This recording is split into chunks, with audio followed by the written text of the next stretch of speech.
જય હિન્દ જય ભારત મિત્રો. સ્વાગત છે તમારું નવા વિડીયોની અંદર. આ વિડીયો છે એની અંદર આપણે ચર્ચા કરવાના છીએ કે નવા 12,000 જેટલા પ્રધાનમંત્રી આવાસ યોજના અંતર્ગત ઘર બનવાના છે. આના માટે તમારે ફોર્મ કેવી રીતે ભરવાનું છે, આ ઉપરાંત સરકાર સબસિડી પણ આપી રહી છે. તો સબસિડીનો લાભ લેવા માટે તમારે કઈ જગ્યાએ ફોર્મ ભરવાનું છે એની આપણે આ વિડીયોની અંદર સંપૂર્ણ ચર્ચા કરવાના છીએ. એ પહેલાં જો તમે ચેનલની અંદર નવા છો તો ચેનલને સબસ્ક્રાઇબ જરૂરથી કરી દેજો અને આપણા વિડીયોને વધારેમાં વધારે લોકો સુધી શેર કરી દેજો, એટલે બીજા લોકો પણ આવાસ યોજના અંતર્ગત બનેલા જે ઘરો છે એનો લાભ લઈ શકે. હવે મિત્રો વાત કરીએ તો અમદાવાદની અંદર પણ પ્રધાનમંત્રી આવાસ યોજના અંતર્ગત બનેલા જે 2 કેટેગરીના મકાન છે એનો 7 ડિસેમ્બરના રોજ ડ્રો થવાનો છે. તો આપણે ચેનલની અંદર મૂકીશું કે કોને કોને ઘર મળ્યા છે. એ પહેલાં આજના વિડીયોમાં વાત કરશું કે કઈ જગ્યાએ નવા 12,000 ઘર બની રહ્યા છે. તો મિત્રો વાત કરીએ તો શહેરના દરેક વર્ગના લોકોને પોતાનું ઘર હોય તેવા આશય સાથે પ્રધાનમંત્રી આવાસ યોજના ચલાવવામાં આવી છે. ગરીબ વ્યક્તિ પણ પોતાના ઘરમાં રહેવાનું સપનું સાકાર કરી શકે તેવા આશય સાથે પ્રધાનમંત્રી આવાસ યોજના અંતર્ગત નજીવા દરે લોકોને પોતાનું ઘર મળતું રહે છે. હવે પ્રધાનમંત્રી આવાસ યોજના અંતર્ગત ગુજરાત સરકારના હાઉસિંગ વિભાગના સચિવ દ્વારા સુરત મહાનગરપાલિકાને વર્ષ 2025 અને 26ની અંદર કુલ 30,000 આવાસ બનાવવાનો લક્ષ્યાંક આપવામાં આવ્યો હતો.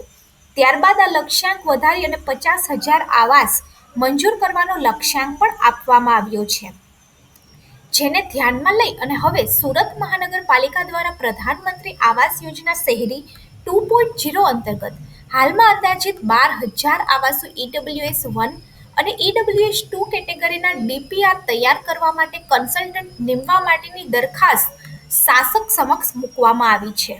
હવે શહેરની અંદર પ્રધાનમંત્રી આવાસ યોજના અંતર્ગત શહેરના વિવિધ વિસ્તારની અંદર આવાસ છે એ સાકાર કરવામાં આવ્યા છે અને આજ દૂર સુધી લગભગ 29,000 જેટલા આવાસો લોકોને ફાળવી દેવામાં આવ્યા છે.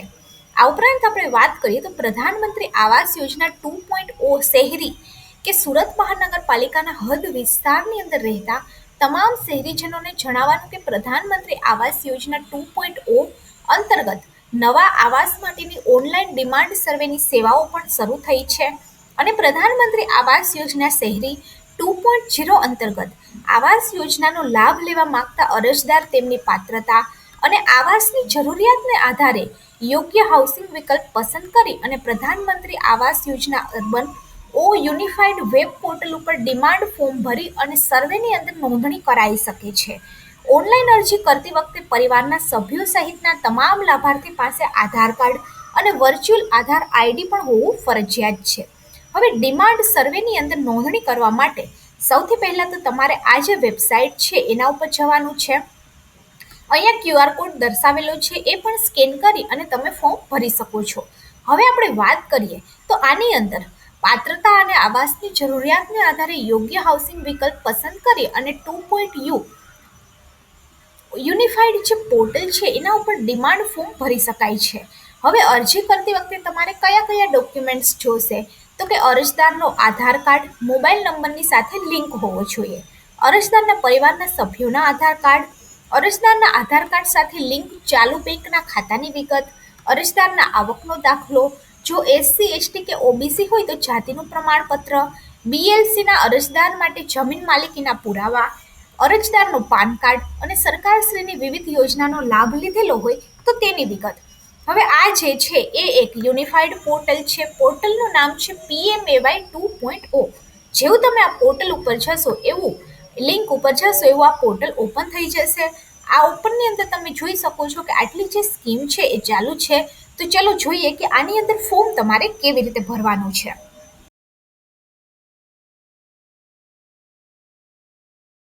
વેબસાઇટ ઉપર જશો એવું આ પેજ છે ઓપન થઈ જશે. અહીંયા તમે જોઈ શકો છો કે પ્રધાનમંત્રી આવાસ યોજના 2.0 online registration started for 1 crore new house, એટલે કે પ્રધાનમંત્રી આવાસ યોજના 2.0 અંતર્ગત 1 કરોડ નવીન આવાસ માટે ઓનલાઈન આવેદન છે એ શરૂ થઈ ગયા છે.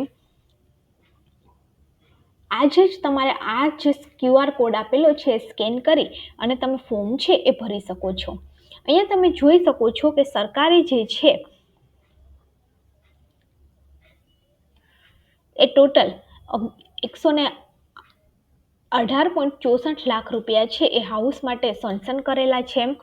આની અંદર સેન્ટ્રલનું જે આસિસ્ટન્ટ છે એ 16.76 કરોડ રૂપિયા છે. આવી રીતે ઘણા બધા પૈસા છે એ પ્રધાનમંત્રી આવાસ યોજના 2.0 સ્કીમ છે અંતર્ગત આપેલા છે. આ ઉપરાંત હોમ પેજની અંદર તમારે પ્રધાનમંત્રી આવાસ યોજના 2.0 જે લિંક છે એની ઉપર ક્લિક કરવાનું છે. ત્યારબાદ આધાર કાર્ડ નંબર નાખી અને એક ઓટીપી આવશે નાખી અને તમારે કન્ટિન્યુ કરવાનું છે. જય હિન્દ, જય ભારત મિત્રો. સ્વાગત છે તમારું નવા વિડીયોની અંદર. આ વિડીયો છે એની અંદર આપણે જોઈશું કે પ્રધાનમંત્રી આવાસ યોજના 2.0 જે છે એની સરકારે જાહેરાત છે ઘણા ટાઈમથી કરી દીધી હતી, પરંતુ પ્રધાનમંત્રી આવાસ યોજના 2.0 અંતર્ગત હવે જેમને લોકોએ ઘર લીધું છે એમને સબસિડી માટે ફોર્મ છે એ જાતે ભરવાનું છે. આ જે ફોર્મ છે એ તમે ઘરે બેઠા ઓનલાઈન ભરી શકશો.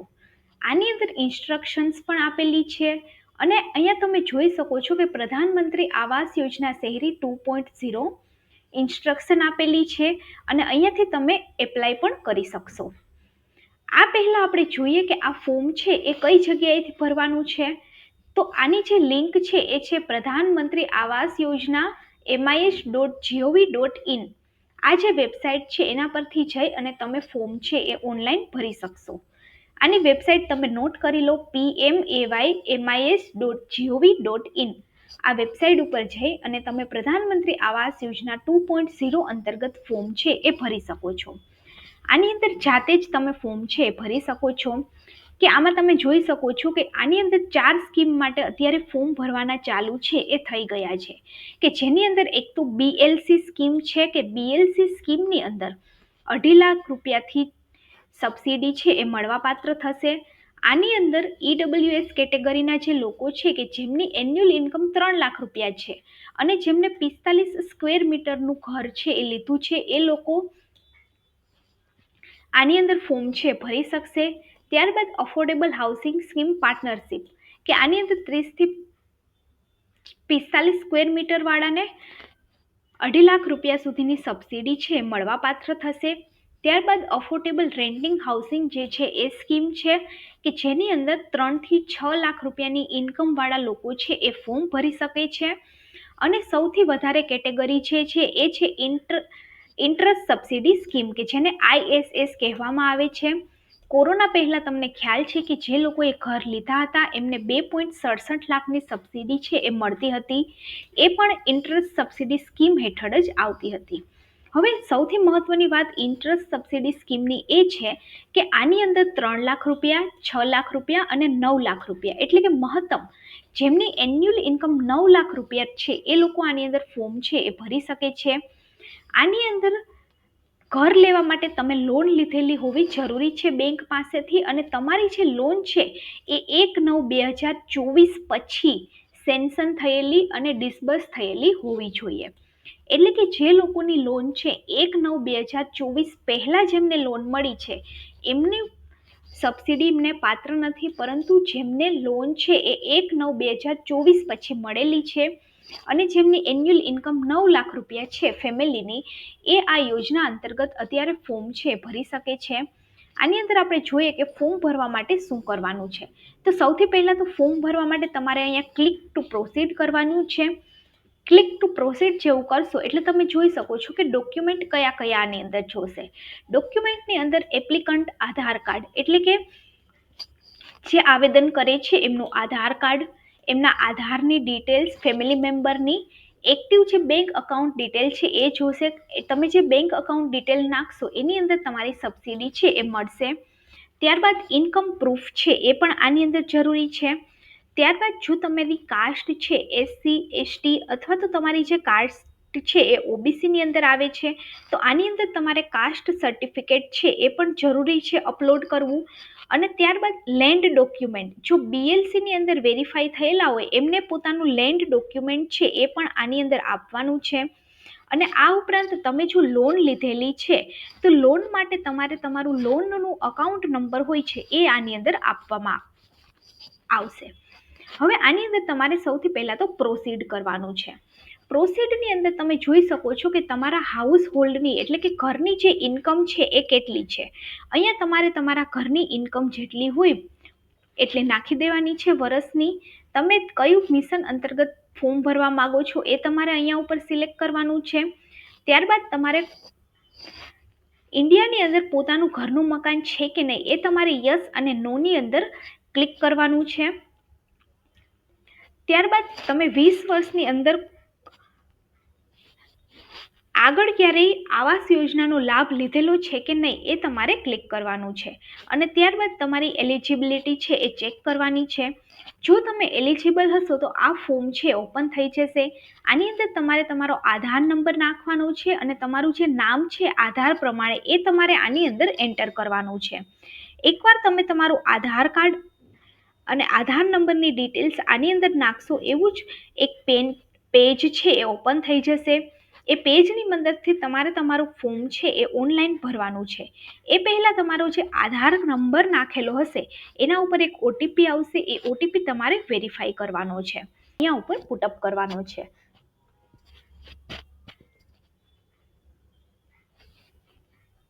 અને ત્યારબાદ સબમિટ જે છે એ તમારે કરી દે. હવે જેવું તમે સબમિટ કરશો એવું તમારે આ ફોર્મ છે એ ઓપન થઈ જશે કે જેની અંદર તમારે તમારી પર્સનલ ડિટેલ્સ છે નાખવાની છે. ત્યારબાદ તમારા ફેમિલી મેમ્બરની ડિટેલ નાખવાની છે. ત્યારબાદ તમારા ઘરની ડિટેલ નાખવાની છે, એડ્રેસ નાખવાનું છે. ત્યારબાદ તમે હોમ લોન લીધી છે એની ડિટેલ નાખવાની છે અને તમારા બેંકની ડિટેલ નાખવાની છે. તો ચલો જોઈએ કે સ્ટેપ બાય સ્ટેપ આની અંદર કેવી રીતે તમે કરી શકો છો. હવે આપણે વાત કરીએ તો પેન કાર્ડ નંબર નાખવાનો છે, ડેટ ઓફ બર્થ નાખવાનો છે, મોબાઈલ નંબર, ત્યારબાદ ઈમેલ આઈડી, ત્યારબાદ જેન્ડર શું છે એ, ત્યારબાદ તમે મેરિડ છો કે નહીં, ત્યારબાદ ફાધરનું નામ, ફાધરનો આધાર નંબર, મધરનું નામ, મધરનો આધાર નંબર, ત્યારબાદ તમારા એમ્પ્લોયમેન્ટનું સ્ટેટસ એટલે કે તમે સેલ્ફ એમ્પ્લોયડ છો, સેલેરીસ છો, રેગ્યુલર વેજીસ છો, લેબર છો, ત્યારબાદ તમારો ઓક્યુપેશન્સ એટલે કે અત્યારે તમે શું કરી રહ્યા છો, ત્યારબાદ તમારો ધર્મ શું છે, ત્યારબાદ તમારો વર્ગ એટલે કે તમે કઈ કેટેગરીની અંદર આવો છો, એ તમારા એજ્યુકેશનલ ક્વોલિફિકેશન્સ શું છે એ લખવાનું છે. અને ત્યારબાદ તમે પીએમ સ્વનિધિ યોજના અંતર્ગતના અથવા તો પીએમ વિશ્વકર્મા અંતર્ગતના કારીગર છો કે નહીં એ બધી ડિટેલ્સ છે અહીંયા નાખી અને તમારે સેવ અને કન્ટિન્યુ કરવાનું છે. ત્યારબાદ સેકન્ડની અંદર તમારા ફેમિલી મેમ્બર્સની જે ડિટેલ છે એ આની અંદર નાખી દેવાની છે અને એમની સાથેનો તમારો સંબંધ શું છે અહીંયાથી તમે એડ કરી અને તમારા ફેમિલી મેમ્બર્સની ડિટેલ્સ છે એ એડ કરી શકો છો. ત્યારબાદ હાઉસ હોલ્ડની જે ડિટેલ્સ છે એ આની અંદર નાખવાની છે કે તમારું કેટેગરી છે એ કઈ છે અને તમારી એન્યુઅલ ઇન્કમ કઈ છે. આ તમે જે આગળ ફિલઅપ કર્યું હશે ત્યાંથી ઓટોમેટિક એ વસ્તુ છે ફેચ થઈ જશે અને તમારે તમારી ઇન્કમનું જે સર્ટિફિકેટ છે એ અહીંયા ઉપર પીડીએફ ફાઇલની અંદર અપલોડ કરવાનું છે. અને તમે એ સિટીની અંદર કેટલા વર્ષથી રહો છો એ ડિટેલ્સ અહીંયા નાખવાની છે. અને હાઉસની ઓનરશિપ એટલે કે ઘર તમારું પોતાનું છે, રેન્ટ ઉપર છે, એ ડિટેલ્સ અહીંયા ઉપર નાખી અને આગળ વધવાનું છે. એડ્રેસની અંદર અત્યારે તમે જે જગ્યાએ રહો છો એ ડિટેલ્સ અહીંયા નાખવાની છે. ત્યારબાદ તમારું પરમેનન્ટ એડ્રેસ શું છે એ ડિટેલ્સ અહીંયા ઉપર નાખવાનું છે. અને ત્યારબાદ આ પ્રોપર્ટીનું જે એડ્રેસ છે એની અંદર તમે અત્યારે જે જગ્યાએ ઘર લીધું છે એની માહિતી નાખી અને સેવ અને કન્ટિન્યુ કરવાનું છે. ત્યારબાદ મહત્વની જે વાત છે એ હોમ લોન ડિટેલ્સ છે એટલે કે તમે ઘર લેવા માટે હોમ લોન લીધી છે કે નહીં તો તમારે યસ અથવા તો નો છે એ ભરવાનું છે. હોમ લોન તમે લીધી છે તો કયા રાજ્યની અંદરથી તમે બિલોંગ્સ કરો છો. ત્યારબાદ તમે હોમ લોન લીધી હશે તો તમારું એક લોન અકાઉન્ટ નંબર હશે એ અકાઉન્ટ નંબર તમારે અહીંયા ઉપર નાખી દેવાની છે. કેટલી લોન તમે લીધી છે એ અમાઉન્ટ, ત્યારબાદ તમારી જે પ્રોપર્ટી છે એની વેલ્યુ શું છે. પ્રોપર્ટીની વેલ્યુની અંદર ઘણા બધા લોકોને કન્ફ્યુઝન હોય છે કે અમારું મકાન છે એ 30 લાખનું આવ્યું છે પરંતુ દસ્તાવેજ જે છે એ 20 લાખનો છે. તો આની અંદર પ્રોપર્ટીની જે વેલ્યુ છે એ દસ્તાવેજ પ્રમાણે હોય છે એટલે કે દસ્તાવેજની વેલ્યુ અહીંયા ઉપર નાખવાની છે. ત્યારબાદ તમારી લોન સેન્શન છે એ કઈ દિવસે થઈ છે એ ડેટ અહીંયા ઉપર નાખવાની છે. લોન સેન્શન થયા પછી એવું નથી હોતું કે તરત તમને લોન મળી જાય. તમારી લોન સેન્શન આજે થાય ત્યારબાદ તમારું ડિસ્બર્સમેન્ટ છે એ 2 મહિના પછી પણ આવતું હોય છે. તો ડિસ્બર્સમેન્ટની જે તારીખ છે અહીંયા ઉપર નાખવાની છે અને સેવ અને કન્ટિન્યુ કરવાનું છે. અને ત્યારબાદ તમે કઈ બેંકની અંદરથી લોન લીધી છે એ પણ તમારે અહીંયાથી ડિટેલ્સ છે એ નાખી દેવાની છે. હવે બેંક ડિટેલની અંદર વાત કરીએ તો અહીંયા ઉપર તમારે જે બેંક અકાઉન્ટની અંદર તમારી સબસિડી લેવાની છે એ બેંકની વિગત છે તમારે અહીંયા ઉપર નાખી દેવાની છે, અકાઉન્ટ નંબર, ત્યારબાદ ફરીથી અકાઉન્ટ નંબર નાખવાનો છે, આઈએફએસસી કોડ નાખવાનો છે. આઈએફએસસી કોડ નાખશો એટલે તમારા બેંકની ડિટેલ્સ છે અહીંયા ઉપર આવી જશે. અહીંયાથી તમારા બેંકની ડિટેલ્સ છે આવી જશે અને તમે કોઈ પણ રાજ્ય પ્રજ્યોતિત યોજનાના કોઈ લાભ લીધેલો છે કે નહીં એ તમારે અહીંયા ઉપર યસ કે નો ની અંદર ટિક કરી દેવાનું છે, કે જેમ કે પ્રધાનમંત્રી સૂર્યઘર યોજના, આયુષ્માન ભારત યોજના, ઉજ્જવલા યોજના, આવી કોઈ યોજનાનો લાભ તમે લીધો છે કે નહીં તો યસ અને નો નાખી અને અહીંયાથી તમારે એ યોજના છે એ સિલેક્ટ કરી લેવાની છે. ત્યારબાદ આ ક્લિક કરી અને તમારે અહીંયા ઉપર ફાઇનલ સેવ કરી અને સબમિટ છે કરી દેવાનું છે. તો તમારી સબસિડી માટેનું જે ફોર્મ છે એ સબમિટ થઈ જશે અને ત્યારબાદ તમારે તમારી વિગત છે એ પણ ચેક કરી શકશો. તો જો વિડીયો સારો લાગે તો વિડીયોને લાઇક કરી દેજો અને વિડીયોને વધારેમાં વધારે લોકો સુધી શેર કરી દેજો.